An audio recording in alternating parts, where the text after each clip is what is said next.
Donc, nous voyons que la foi est un fruit qui est consommable. Un fruit qu'on mange succulent. Pense aux fruits que tu aimes, je ne sais pas moi, orange, goyave, avocat. Dieu a besoin de manger un fruit dans ta vie.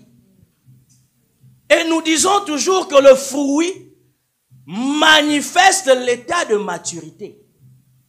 Ésaïe 55 nous dit quoi par rapport à la parole? À partir du verset 10. Que la parole de Dieu ne retourne pas à lui sans avoir accompli ses desseins. D'où vient la foi? N'est-ce pas de la parole de Dieu? Donc lorsque tu reçois la parole de Dieu, c'est une sémence. Et cette sémence doit grandir, arriver à maturité et produire du fruit qui manifeste la nature de la vie de Dieu en toi. Et lorsque le fruit se manifeste, Dieu s'en réjouit. Dieu le mange. Lorsque la foi est en toi et manifeste ce fruit, Dieu mange, il répand encore des choses. Parce que un seul arbre produit plusieurs fruits et tous ces fruits deviennent encore plusieurs arbres. Nous comprenons pourquoi on peut nous dire porter beaucoup de fruits. Il dit de produire des fruits, produire beaucoup de fruits. La Bible nous parle de fruits de l'esprit. Ici, je ne veux pas parler de fruits d'aller gagner des âmes, mais je veux dire le fruit d'une nature changée dans la puissance de la parole de Dieu en toi. Le résultat que la parole a produit dans ta vie, qui te change, qui te fait différent des autres.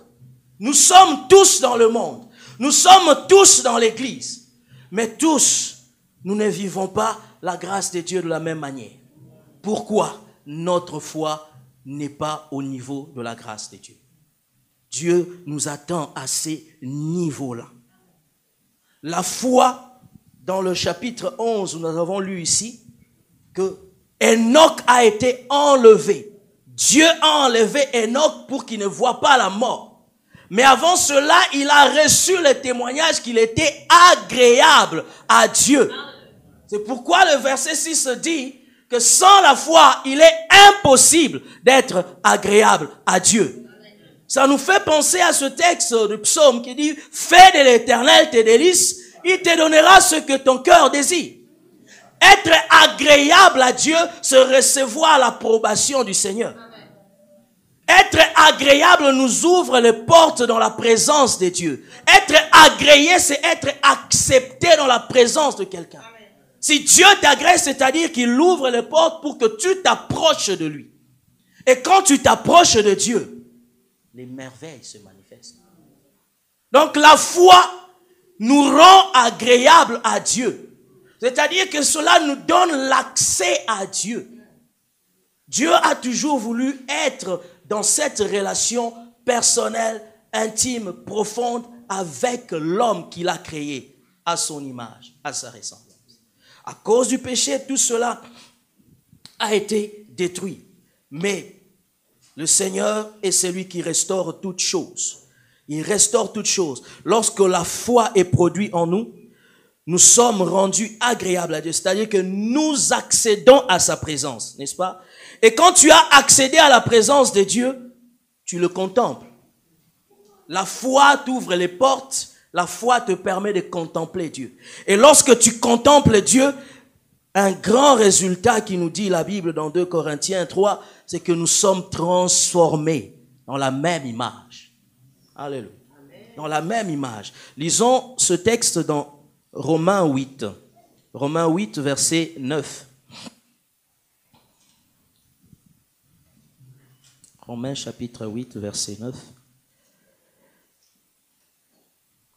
Dit, car ceux qu'il a connus d'avance, il les a aussi prédestinés à être semblables à l'image de son Fils, afin que son Fils fût le premier-né d'entre plusieurs frères. Alléluia. Donc, Dieu fait de nous ses enfants, mais il donne un modèle nouveau. Le premier modèle qui nous a amenés dans le péché, Adam. Mais nous qui sommes dans la nouvelle alliance, nous avons un nouveau modèle qui est Jésus-Christ. Et par la foi, Dieu nous rend semblables à son Fils Jésus. Il est le premier-né, il est le fils aîné, et nous sommes les frères cadets. C'est pourquoi la Bible parle de Jésus comme le Fils unique venu du Père. Bien que nous tous, nous soyons fils de Dieu, nous le sommes par la foi. Mais Jésus n'a pas eu besoin de la foi pour être fils de Dieu. Il est Dieu depuis le commencement. La foi nous permet de contempler Dieu. Et la contemplation de Dieu nous transforme en la même image. Tout cela, ce sont les notions de foi dans lesquelles nous devons nous enraciner, nous plonger, nous fortifier. La foi ouvrira de grandes portes. La foi fera de grandes choses dans ta vie. Pas seulement devenir riche, mais le premier objectif, être agréable à Dieu. Avoir les portes ouvertes dans la présence de Dieu. Et comme la foi nous vient de la parole de Dieu, pour être agréable à Dieu, donc il faut marcher par la foi. Il faut vivre par la foi. Et Jésus nous l'apprend d'une manière assez simple, dans ce que nous appelons la prière du Notre Père. Notre Père qui est aux cieux, Matthieu 6, 10, que ton nom soit sanctifié, que ton règne vienne, que ta volonté soit faite sur la terre comme au ciel. Un homme de foi, c'est celui qui connaît non seulement la volonté de Dieu, mais qui la pratique. Qui vit selon la pensée de Dieu. Il dit que ta volonté soit faite. C'est-à-dire que non seulement connaître la volonté de Dieu. Souvent nous voyons les gens, on dit, ah prophète, qu'est-ce que Dieu a dit pour moi? C'est quoi la volonté de Dieu pour moi? Mais tu veux recevoir seulement la connaissance de cette volonté ou tu veux vivre selon la volonté de Dieu? Lorsqu'on a chanté tout à l'heure en disant ta fidélité durera toujours. Celui qui est fidèle, c'est qui? Pourquoi il est fidèle? Lorsqu'on dit Dieu est fidèle, qu'est-ce qu'on comprend par là? Une personne fidèle, c'est une personne qui s'attache à sa parole. Lorsque Dieu commence à coopérer avec toi par sa parole, il te dit des choses aujourd'hui, demain tu ne le vois pas. Nous allons traiter Dieu de menteur. Nous allons abandonner Dieu. Nous allons le laisser tomber. Mais il est fidèle. C'est-à-dire que ce qu'il a dit, il va l'accomplir. Tu sais pourquoi? Tu ne l'as pas obligé à le dire. Tu n'es pas assez fort pour obliger Dieu à faire quelque chose et à te promettre quelque chose. Tu n'as pas cette force-là. Rien ne peut influencer Dieu de te dire quelque chose.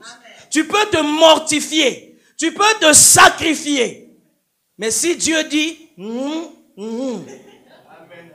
Alléluia.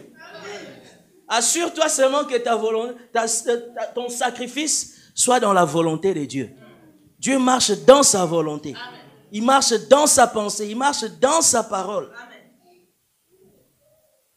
Tu ne peux pas obliger Dieu à parler. S'il veut parler, il va parler.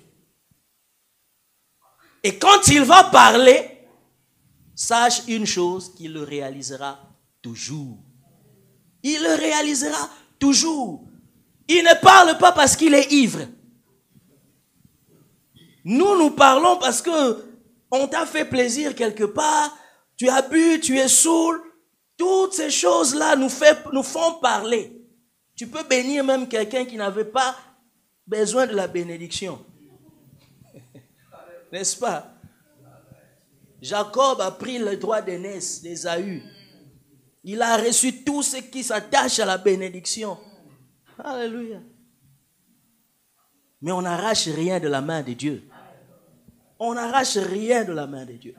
Il est le Dieu souverain. Adonai, il règne par lui-même.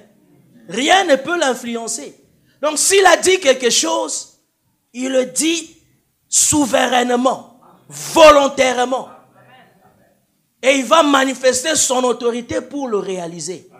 Donc tu ne t'inquiètes de rien. C'est ce que Paul dit. Ne vous inquiétez de rien. Mais dans tous vos besoins, faites connaître à Dieu par des prières et des supplications. Tout simplement. Les inquiétudes ne changent rien, ne rajoutent rien. Les inquiétudes ne changent rien. Dis, si je montre un visage de tristesse aujourd'hui, Dieu va me répondre. Je ne veux pas me laver pendant 3 jours, Dieu va me répondre. La Bible dit, si tu jeûnes, parfume-toi. Amen. Parfume-toi. C'est un secret entre toi et Dieu. C'est pas parce que si tu te laves pas, on va te fouiller. On va te fouiller. Amen. À moins qu'il y ait des esprits qui te lavent, mais ça sera très bizarre. Très, très, très bizarre. Donc, la pensée de Dieu, elle est ça. Elle nous donne sa parole. Et dans sa parole, nous voyons la volonté de Dieu. Et quand tu connais la volonté de Dieu, c'est là que tu déclares Amen. C'est-à-dire, comme on l'a dit un mardi ici, quand tu dis Amen, tu affirmes que je veux faire la volonté de Dieu. Quand tu connais la volonté de Dieu, ça ne s'arrête pas là. Il faut la réaliser, il faut la pratiquer. Jacques dit, celui qui écoute, il sort, qui se regarde dans le miroir, il sort, il oublie son image, c'est un auditeur oublieux. Il oublie. Et un auditeur oublié, c'est un mécanisme psychologique et même spirituel. Ce qu'on te dit, si tu ne le retiens pas, il y a quelque chose qui cloche dans ta mémoire. Pose-toi question, Alzheimer ou ni? Comment tu peux perdre la mémoire? Tu es encore jeune. Tu es encore jeune, tu ne retiens rien. Ce n'est pas normal. C'est que tu reçois de la parole de Dieu, tu dois t'en souvenir. Le mécanisme de la méditation. Amen. Et même une des missions du Saint-Esprit, nous rappeler la parole de Christ. Amen. Si le Saint-Esprit ne te rappelle pas, si tu ne te souviens pas des paroles de Dieu, pose-toi la question, est-ce que le Saint-Esprit n'est pas là pour me rappeler? Et si le Saint-Esprit n'est pas là pour te rappeler, tu appartiens à qui? Alléluia. Donc la parole de Dieu, connaître la volonté de Dieu, dans sa parole, qui établit la foi en nous, nous rend agréable à Dieu, nous transforme à son image, nous fait connaître sa volonté et nous fait saisir la force pour réaliser cela. Marcher dans la volonté de Dieu, marcher dans la pensée de Dieu. C'est à ce moment-là que nous recevons ce qui était prévu. On dit, Dieu n'est jamais en avance, Dieu n'est jamais en retard. Notre vie chrétienne est une marche avec le Seigneur. Et une personne qui marche doit aller de l'avant. Il ne doit pas faire du surplace. Tu veux sortir de cette salle, marche jusqu'à la porte. La porte ne va pas avancer vers toi. C'est toi qui dois aller vers la porte. La femme samaritaine n'a pas rencontré Jésus dans la ville, au puits. Il y a des lieux où Dieu met des rendez-vous de notre vie, de notre destinée. Parce que nous avons des étapes à franchir dans notre vie. Et dans chaque étape, Dieu met une grâce particulière pour te permettre de passer à autre chose. Si tu n'as pas reçu la force d'aller vers la porte, tu tournes en rond. Jusqu'à ce que tu le recevras, tu vas avancer. Quand tu auras compris que Dieu m'attend là-bas, lève-toi, tu avances. Et là, tu verras quelque chose de nouveau. Pas sur le surplace. Marchons dans la foi. Marchons, vivons par la foi. Allons toujours de l'avant. La Bible dit de réussite en réussite. De progrès en progrès. De victoire en victoire. Ce qu'il a dit à Josué. Josué 1:8, nous le récitons souvent. Que ce livre de la loi ne s'éloigne pas de ta bouche. Médite-le jour et nuit, afin d'agir fidèlement selon ce qui est écrit. c'est alors que tu réussiras, c'est alors que tu... Alléluia. Ouais, c'est tout un processus. Que la parole ne s'éloigne pas de ta bouche veut dire que tu dois toujours proclamer la parole de Dieu. Mais pour proclamer la parole de Dieu, il faut la connaître. Pour la connaître, il faut la méditer. Et à la fin, le résultat, c'est le succès, la réussite. Parce que Dieu s'est engagé dans sa parole. Tu ne vas pas réussir en dehors de la parole. C'est dans la parole de Dieu qu'il y a le vrai réussite, le vrai succès. Et cela dépend de la foi, c'est-à-dire de notre connaissance parfaite dans la parole de Dieu. Pas de foi mystique. Oh, bois de l'huile d'onction. On commence à faire boire des gens du javel, du pétrole. On dit jus de pétrole. Est-ce que le pétrole peut faire du jus? Le jus vient des fruits. Alléluia. Oh. La foi, pas mystique, la foi de la parole de Dieu. Cette foi qui vient de la parole de Christ. C'est cela qui nous nourrit. C'est cela qui nous fortifie. Donc la foi a cette nécessité-là pour Dieu. Non pas que Dieu est bloqué si nous n'avons pas la foi, mais c'est nous qui devons nous connecter à Dieu par le seul moyen de la foi. Dieu est sans limite, mais il ne donnera pas de choses pour le gaspillage. Lorsqu'il marchait dans la rue, cette femme à la perte de sang est venue toucher le pan de la robe de Jésus. Parce qu'elle avait la foi, elle a reçu la guérison. Mais Jésus a dit, je ne veux pas partir sans déclarer quelque chose. Tu ne peux pas voler la bénédiction. Tu ne peux pas voler l'onction. Sinon, il y aura réclamation. Mais pour qu'il n'y ait pas réclamation, Jésus a dit, n'aie pas peur. Tu as pris, mais je confirme que cela était pour toi. Ta foi t'a sauvé. Il a mis le sceau, il a mis les cachets. Personne ne peut contester la bénédiction que tu viens de recevoir par la foi. Parce que moi, je ne te l'arrache pas, je te le laisse et je te le donne au-delà. Que la parole de Dieu déclare cela sur ta vie. Sinon, il y aura des réclamations. Il y aura des réclamations parce que c'est une fraude. C'est un vol. Et c'est un crime. Les criminels, ils finissent où? Au ciel, il n'y a pas de prison. Alléluia. Donc, la foi, premièrement, nous rend agréable à Dieu. Et si nous allons plus loin, nous voyons que ce fruit de la foi nous permet d'identifier l'arbre. N'est-ce pas? Il nous permet d'identifier l'arbre. Un arbre qui n'a pas produit de fruits, il est difficile de l'identifier. Il y a certains arbres dans la nature qui se ressemblent beaucoup. Les oranges, les citrons, les mandarines, tout. Ces genres d'arbres-là se ressemblent vraiment. Tant qu'il n'y a pas de fruits, il y a confusion. Il y a confusion. Lorsque les gens venaient se faire baptiser chez Jean dans le Jourdain, il dit, produisez donc des fruits de la repentance. Produisez des fruits de la repentance. Dieu te reconnaît par rapport aux fruits que tu produis. Le monde te reconnaît aussi par rapport aux produits que tu produis. Donc, notre foi peut nous servir aussi à identifier les arbres qui ont reçu leur vie de Dieu. Amen. Dans Jean 15, il dit, mon Père est le vigneron, je suis le cep, vous êtes les sarments. Tout sarment qui s'attache à moi porte du fruit. Le sarment qui s'attache au cep produit le fruit du raisin, de la vigne. Tu ne vas pas produire un autre fruit. Si tu dis que tu es attaché à Christ, tu as la foi en Jésus, mais tu produis le fruit de l'escroquerie, la source a un problème. La source a un problème. Un manguier ne peut pas produire des avocats. Impossible. Impossible. Ça ne peut pas se faire. Ça ne peut pas se faire.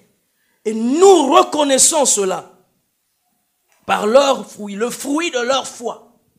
C'est que leur foi produit.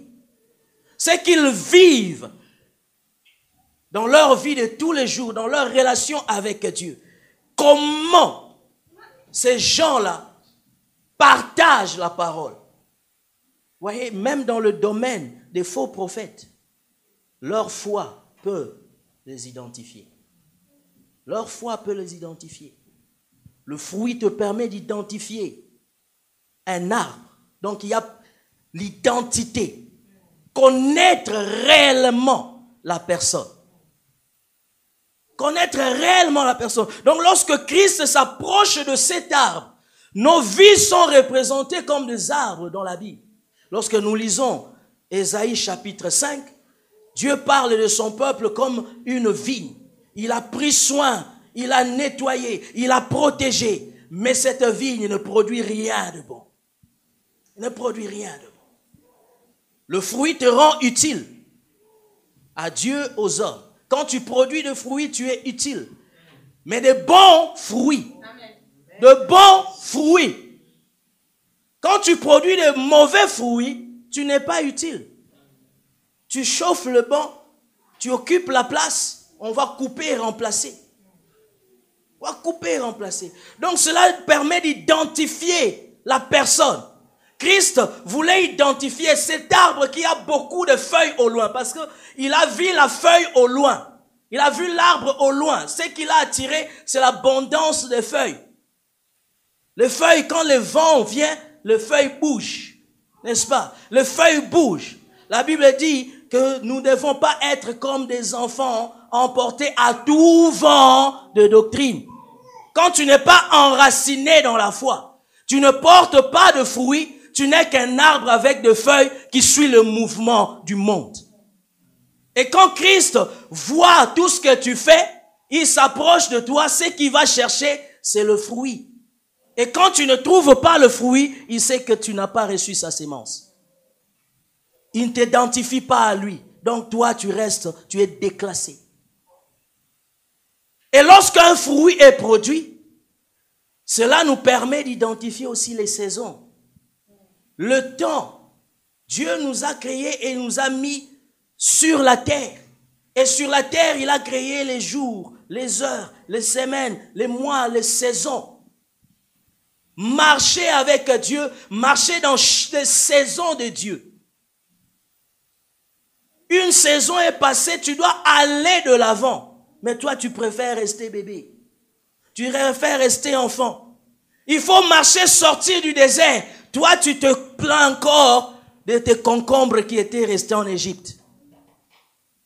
En Égypte, tu mangeais les concombres, les tomates, les melons.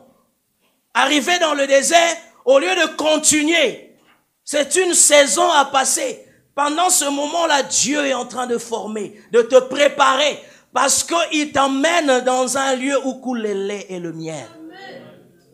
Mais toi, ta pensée, la femme de l'autre, tu veux regarder à l'arrière.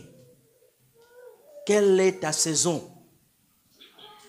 Quel fruit tu produis en cette saison qui va nourrir le Seigneur, qui va réjouir le Seigneur? Dieu a déjà tout accompli. Ça ne dépend plus de Dieu. Ça dépend simplement de comment tu vis ta foi avec le Seigneur. Comment tu vis ta foi avec le Seigneur. C'est comme ça qu'on dit de fortifier toujours notre foi. De lever notre foi, d'affermir notre foi. Un enfant, on lui donne des choses des enfants. Un adolescent, des choses d'adolescents. Un adulte, des choses d'adultes. Quand tu fais travailler un enfant, tu auras des assistants sociaux. Ils vont venir. Et toi, tu es encore un enfant, tu veux que Dieu te donne des responsabilités. Atteins la maturité pour produire le fruit. Quand tu es à la maturité, produis le fruit, Dieu sait que c'est la saison pour toi d'aller plus loin. Amen. Alléluia. Donc renouvelons cela toujours dans notre pensée. Renouvelons cela dans notre pensée. Dieu s'approchera toujours. Le Seigneur est toujours avec nous. Mais le fruit de la saison, nous devons le produire. Bien qu'ici, la Bible dit que ce n'était pas la saison de ce fruit. Mais nous, attachés au Seigneur, toute saison est une saison productive. Amen. Parce qu'il est le Seigneur, le maître de la saison. Amen.